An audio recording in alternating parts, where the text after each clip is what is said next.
കണ്ണൂരിൽ മന്ത്രി വീണ ജോർജിനെ KSU പ്രവർത്തകർ ആക്രമിക്കുന്നു. അങ്ങനെ ഒരു സംഭവമേ നടന്നിട്ടില്ല. KSU പ്രവർത്തകർ മന്ത്രിയുടെ അടുത്ത് പോലും എത്തിയിരുന്നില്ല. ഇതാണ് കോൺഗ്രസ് നേതാക്കൾ പറയുന്നത്. അതുതന്നെ നമ്മുടെ മാധ്യമങ്ങളും ഏറ്റുപാടുന്നു.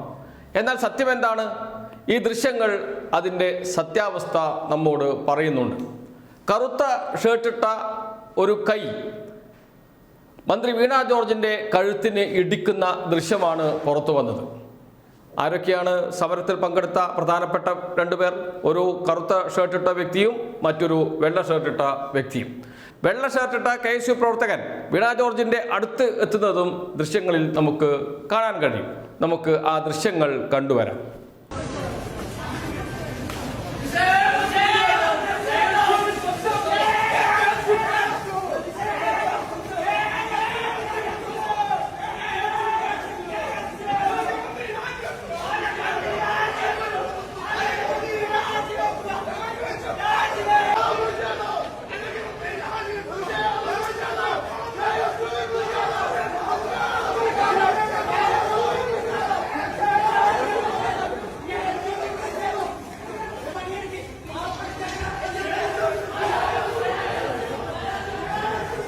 വീണ ജോർജ് പുറകിലേക്ക് വീഴുന്ന അവസരത്തിൽ പ്രേക്ഷകർക്ക് കാണാം ഒരു കറുത്ത ഷർട്ടിട്ട ഒരു കൈയുടെ ഭാഗം.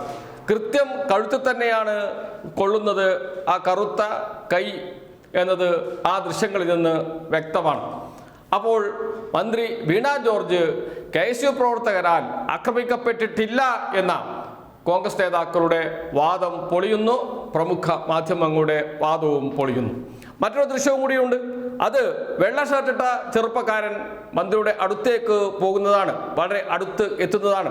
പോലീസുകാരുടെ നിര ഭേദിച്ച് അതിനകത്തേക്ക് കടക്കുന്ന ദൃശ്യവും നമുക്ക് കാണാം. രണ്ടുപേരും സമരത്തിൽ പങ്കെടുത്ത രണ്ടുപേർ, ഒരു കറുത്ത ഷർട്ടിട്ടവനും മറ്റൊരാൾ വെളുത്ത ഷർട്ടിട്ട KSU പ്രവർത്തകനുമാണ്. രണ്ടുപേരും നേരത്തെ റെയിൽവേ സ്റ്റേഷനിൽ എത്തുകയും അവിടെ ഒളിച്ചിരിക്കുകയും മന്ത്രി വരുമ്പോൾ ചാടി വീഴുകയുമാണ് ചെയ്യുന്നത്. പുറത്തുനിന്ന് മന്ത്രി അകത്തേക്ക് വരുന്നത് കൂടെയുള്ള പോലീസുകാരോട് കുശലം പറഞ്ഞാണ്, ചിരിച്ചുകൊണ്ട് കടന്നു വരികയാണ്. അപ്പോൾ നമുക്ക് മുദ്രാവാക്യം വിളികളും കേൾക്കാം. മുദ്രാവാക്യം വിളികളോടെ KSUവിൻ്റെ പ്രവർത്തകർ ചാടി വീഴുകയാണ് ചെയ്തത്. ആ ചാടി വീണ സമയത്ത് തന്നെയാണ് കറുത്ത കൈകൊണ്ട് മന്ത്രിയുടെ കഴുത്തിന് ഇടിക്കുന്നതും നാം കാണുന്നത്. വെളുത്ത കുപ്പായമിട്ട KSU പ്രവർത്തകൻ മന്ത്രിയുടെ അടുത്തെത്തുകയും ചെയ്യുന്ന ദൃശ്യമുണ്ട്. ഒരുപക്ഷെ മന്ത്രിയെ വെളുത്ത ഷർട്ടിട്ടവൻ തള്ളിയിട്ടുണ്ടോ എന്ന ചോദ്യവും അവിടെ അവശേഷിക്കുന്നുണ്ട്. അത് ദൃശ്യങ്ങളിൽ വ്യക്തമല്ല. പക്ഷേ മന്ത്രി പുറകോട്ട് വീഴുന്ന ഘട്ടത്തിൽ കറുത്ത ഷർട്ടിട്ട KSU പ്രവർത്തകന്റെ കൈ കൃത്യമായും കാണുന്നുണ്ട്, കഴുത്തിൽ ഇടിക്കുന്ന ദൃശ്യം. ഇതെല്ലാം നമ്മുടെ മുന്നിലുണ്ട്. ഇതെല്ലാം മാധ്യമപ്രവർത്തകരുടെ കയ്യിലുണ്ട്. ഇതെല്ലാം സോഷ്യൽ മീഡിയയിൽ ഇപ്പോഴും പ്രചരിച്ചു കൊണ്ടിരിക്കുന്നുണ്ട്. അപ്പോഴാണ് പറയുന്നത് ഇങ്ങനൊരു സംഭവമേ ഉണ്ടായിട്ടില്ല, KSU പ്രവർത്തകർക്ക് മന്ത്രിയുടെ അടുത്തെത്താൻ പോലും കഴിഞ്ഞിട്ടില്ല എന്ന്.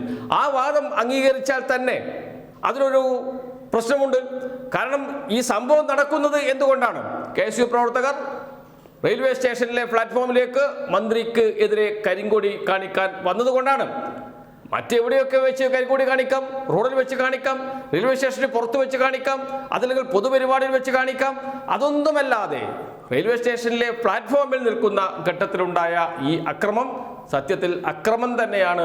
മന്ത്രിയെ അപകടത്തിൽപ്പെടുത്തുക എന്ന ലക്ഷ്യം തന്നെയാണ് അതിനുണ്ടായത് എന്ന കാര്യത്തിൽ യാതൊരു സംശയവുമില്ല. പ്രതിഷേധങ്ങൾ ഉണ്ടാകണം. പ്രതിഷേധം ഉണ്ടാകേണ്ടത് തെരുവിലാണ്, പൊതുപരിപാടികൾ നടക്കുന്ന ഇടത്താണ്. അതല്ലാതെ യാത്ര ചെയ്യുമ്പോഴല്ല, അതല്ലാതെ സ്വകാര്യ പരിപാടികളിൽ പങ്കെടുത്തുകൊണ്ടിരിക്കുമ്പോഴല്ല എന്ന് KSUക്കാരെ ഒന്ന് ഓർമ്മപ്പെടുത്തേണ്ടതുണ്ട് നമ്മുടെ പ്രമുഖ മാധ്യമങ്ങൾ. കാരണം അവർക്ക് വേണ്ടി വാചാലരാകുന്നത് ഇപ്പോൾ മാധ്യമങ്ങളാണല്ലോ.